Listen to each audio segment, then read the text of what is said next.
और रही बात चंद्रशेखर रावण की, तो जब चंद्रशेखर रावण आगरा हाईवे से गुजरते हैं ना 36 से, तो उनके समझ में आ जाता है, उनकी जितनी रहती है सब चौक अंदर आ जाती है। तो फिर वो बैठ के सिट्टी मार के जाते हैं, सिट्टी मार के इसका काम है बोलना।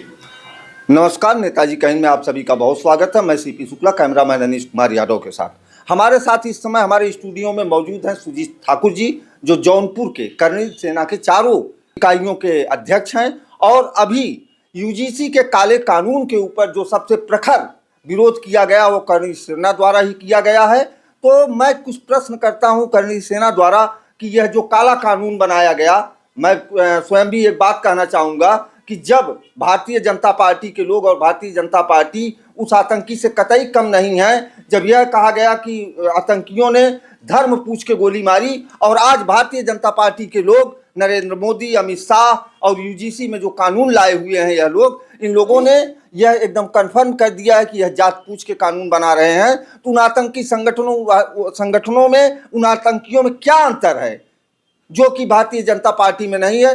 तो इस काले कानून के लिए कर्नल सेना किस तरह से भारतीय जनता पार्टी को जवाब देगी? करड़ी सेना इस हिसाब से जवाब देगी कि जिस हिसाब से करड़ी सेना जिसके लिए जानी जाती है जी। जैसे ईंट का जवाब पत्थर से दिया जाता है, तो इसका भी जवाब संवर्ण समाज उनको इतना बढ़िया से देगा कि उनके समझ में आ जाएगा कि नहीं, संवर्णों की अवहेलना करने का मतलब क्या है। क्या आपको भय नहीं है? प्रदेश में योगी सरकार है, जन्म लिए हैं एक बार, वो भी क्षत्रिय कुल में, मरना एक बार है, मौत 24 घंटे पीठ पे लाद के लेके चलते हैं। इतना ध्यान रखें। तो मरना, ये बताइए, जो चीज फिक्स है कि हमें मरना, तो उससे डर काहे का? अपना हक लेने के लिए अगर किसी को मारना भी पड़े तो उसके लिए क्या बोलते हैं? शास्त्र में लिखा है कि अपना हक लेने के लिए आप शस्त्र को उठाइए। तो अगर हमें शस्त्र भी उठाना पड़ा तो हम आगे शस्त्र भी उठाएंगे, क्योंकि यह नौबत ला दी है। आप इस समय उत्तर प्रदेश में हैं, उत्तर प्रदेश के जौनपुर जनपद में हैं, और उत्तर प्रदेश के अंदर अगर कोई भी आवाज़ मुखर होती है तो उसको दबाने के लिए, किसी भी वर्ग की आवाज़ हो, उसे कुचलने के लिए बुलडोजर चलता है। तो क्या कर्नल सेना बुलडोजर से डरती नहीं है क्या? भैया, करड़ी सेना बुलडोजर से तब चलेगी जब हम आतंकवादी हो ना। अपना हक लेने के लिए भी बुलडोजर चल जाएगा तो पागल है क्या? यह मतलब हम लोग, आपको क्या लगता है, आप अपना हक मान रहे हैं? कानून की अवहेलना कर रहे हैं? भारत सरकार ने जो कानून बनाया यूजीसी का, अब ये बता दें, यह कौन सा कानून है कि आपको 40% पाके, मतलब हम 5 नंबर पाके, जी, हम 5 नंबर पाके फेल, अब आप 0 नंबर पाके पास। जी जी, हम 0 नंबर पाके मतलब कि 0 है हैं, लेकिन अगर हम 40 नंबर पाते हैं तब भी हम फेल हैं, और आप 5 नंबर पाके पास हो जाओगे। तो यह बताइए, यह कौन सा नियम है? तो आने वाले चुनाव में यह जो यूजीसी की बिल आई हुई है, क्या इसका सीधा प्रभाव लोकसभा चुनाव, विधानसभा चुनाव, उसके बाद जो अभी क्षेत्र पंचायत चुनाव आपके उत्तर प्रदेश में होने, इस पे पड़ेगा? छोटी सी बात मैं बता दूं, बीडीसी और क्षेत्र पंचायत और प्रधानी का चुनाव, इसका रिजल्ट प्रधानी के चुनाव में दे देंगे। लोकसभा विधानसभा तो अभी दूर की कौड़ी, अभी साल भर समय है उसमें। अगर यह अपना कानून वापस नहीं लेते हैं, ऐसे कंडीशन में कर्नल सेना क्या करेगी? ऐसे कानून वापस नहीं लेंगे तो मोदी बाबा को कुर्सी से खींच के नीचे कर दिया जाएगा। इतना ध्यान रखें, क्योंकि यह संवर्ण समाज और क्षत्रिय समाज है, और यह ठाकुर सुजीत सिंह की जुबान है कि अगर इसके लिए हमें अपनी जान भी देनी पड़ी तो मैं जान भी दे दूंगा, कोई दिक्कत नहीं। अगर पेट्रोल डाल के फूकना भी पड़ा तो फूक लूंगा, कोई दिक्कत नहीं है। तो अभी आज जब कोई राजनीतिक पार्टी आपके सपोर्ट में नहीं आ रही है, और आप जिस पार्टी के कोर वोट थे उन्होंने ऐसा गंदा कानून आपके लिए बनाया हुआ है, तो सवर्ण समाज किस पार्टी में जाएगा? आप ही पहले बता दें कि जो ये आज वहां गद्दी पे बैठे हैं वह देन किसकी है? सवर्ण समाज की।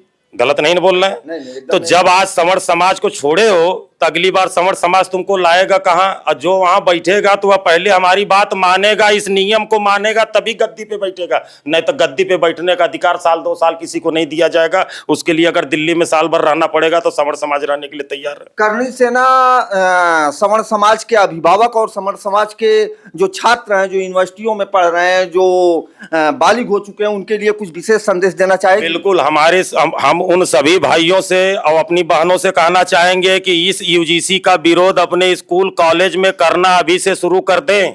और सभी लोग, हम तो उन गार्जियनों से कहेंगे कि इसके लिए 1 तारीख को भारत बंद का ऐलान किया गया है। भारत बंद में पूर्णतः सहयोग करें, और घर घर से सभी लोग अपने को एक पीएमओ ऑफिस में पत्र लिखे माननीय मोदी जी को जितनी घर की महिलाएं हैं, जितने घर के लोग हैं, कम से कम एक पत्र जाए ताकि पीएमओ ऑफिस केवल पत्र से भर जाए, बाकी तो जो होगा देखा जाएगा। अभी जो है कि जनता दल यूनाइटेड की एक महिला नेत्री ने, कंचना यादव जी ने, मतलब कि एक खुली चुनौती दी और कुछ अपशब्द का प्रयोग किया। उसके बाद चंद्रशेखर रावण जो नगीना के सांसद है, उन्होंने अपशब्द का प्रयोग किया और तमाम जो है कि बैकवर्ड, अनुसूचित जाति, अनुसूचित जनजाति के छोटे नेता, ये सब लोग जो है कि तरह तरह के मजाक उड़ा रहे हैं, मजाक बना रहे हैं सवर्ण जाति का। इस पे आपका क्या कहना है? अभी आरजेडी की बिहार की एक प्रवक्ता ने सवर्ण समाज के लोगों के ऊपर टिप्पणी की। उसके बाद नगीना के सांसद जो है आपके चंद्रशेखर आजाद ने टिप्पणी की और भी तमाम छोटे नेता और तमाम फेसबुकिया नेता लगातार जो है सवर्ण समाज के ऊपर इस कानून को आने के बाद टिप्पणियां कर रहे हैं, मजाक बना रहे हैं। तो इस पे आपका क्या कहना है? देखिए, आज के 5 साल पहले की स्थिति कंचना यादव की देख लीजिए, 10 साल पहले की स्थिति देख लीजिए नगीना सांसद की। अभी उनको एक बिटिया इतना बेइज्जत कर रही है, उससे तो वह उबर नहीं पाया है, उसका जवाब दे नहीं पा रहा। और रही बात कंचना यादव की, तो कंचना यादव के पास जितना सेंस रहेगा उतने भौंकेगी, उससे ज़्यादा भौंकेगी नहीं।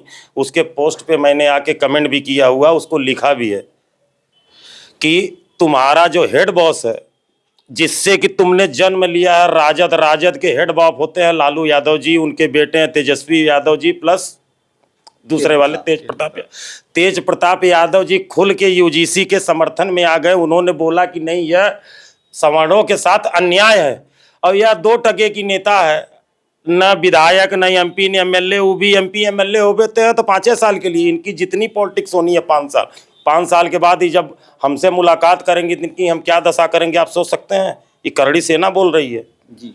तो जिस हिसाब से, और रही बात चंद्रशेखर रावण की, तो जब चंद्रशेखर रावण आगरा हाईवे से गुजरते हैं ना 36 से, तो उनके समझ में आ जाता है, उनकी जितनी रहती है सब चौक अंदर आ जाती है।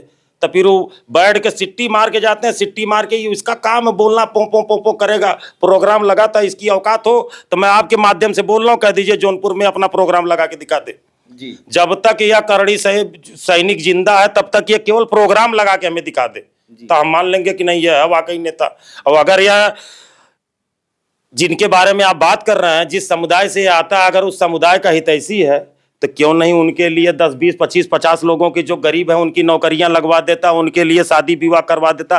कभी आपने देखा क्या किसी बहन बेटी किसने शादी करवाया है? इस शाम को बैठ के दारू पिएगा और इसका कोई काम है नहीं, भाव भाव भाव भाव भाव एक जगह से बैठ के बोलेगा अपने 50 लोगों को लेकर, जिनको इच्छुतियाँ बना के उनको केवल दिग्भ्रमित करके कल के डेट का आतंकवादी घोषित कर रहा है, सबके ऊपर मुकदमा लगवा रहा है। जैसा कि आप सभी लोग जानते हैं, भारतीय जनता पार्टी ने यह जो कानून लाया हुआ है, मोदी जी है जो यूजीसी कानून लाए हैं, कहीं ना कहीं से चाहे वो बैकवर्ड का बच्चा हो, एससी का बच्चा हो, एसटी का बच्चा हो, उनके दिमाग में यह भावना तो बैठ ही चुकी है कि हम अलग हैं। और जब हम अलग हैं वह समझ रहे हैं, तो करणी सेना अनुसूचित जाति, जनजाति और बैकवर्ड के बच्चों से क्या कहना चाहेंगे? देखिए भैया, जो गांव के लोग हैं, हम लोग गांव से बिलोंग करते हैं। मोदी जी गांव में नहीं रहते, बाबा जी गांव में नहीं रहते, अमित शाह गांव में नहीं रहते कि गांव के लोगों को जानेंगे। वो आधी से ज़्यादा जनसंख्या गांव में रहती है। ठाकुर, ब्राह्मण, लाला, भर, चमार, मुसहर सभी लोग गांव में रहते हैं, सभी लोग मिल मिला के ही रहते हैं। आज तक कभी ऐसा नहीं हुआ कि गांव में कभी खून खराबा। लड़ते भी हैं तो लोग आपस में लड़ते हैं, आपस में ही खत्म कर लेते। लेकिन यहाँ नहीं, इन्होंने क्या किया, इन्होंने ठाकुर को अलग कर दिया, संवर्ण को अलग कर दिया, चमार को अलग कर दिया, मुसहर को अलग कर दिया, यादव को अलग कर दिया। तो इनका सीधा सीधा फंडा है कि अभी तो मुस्लिम और हिंदू मुस्लिम लड़ा रहे थे, राजनीति कर रहे थे। अब इनकी राजनीति हो गई है डिवाइड एंड रूल, बांटो और राज करो, एक दूसरे से लड़ाओ, आपस में सब लड़ेंगे, कटेंगे, मरेंगे। इनको तो राजनीति करनी है। इनका नुकसान कहीं से नहीं है, किसी राजनीतिक पार्टी का नुकसान नहीं है। शाम को सब एक होते हैं, एक ही जगह, एक ही थाली में, कारपोरेट ऑफिस में बैठ के आराम से ठाट से सभी लोग एंजॉय करते हैं। तो नेताओं की कोई जाति नहीं है, इनको अपना फायदा दिखता है। न इनको देश से कोई मतलब है, न इनको राष्ट्र से कोई मतलब। और जिसको देश से और राष्ट्र से मतलब नहीं, तो उससे हम लोग भी कोई मतलब नहीं, चाहे वो किस लेवल का भी नेता। जी जी जी।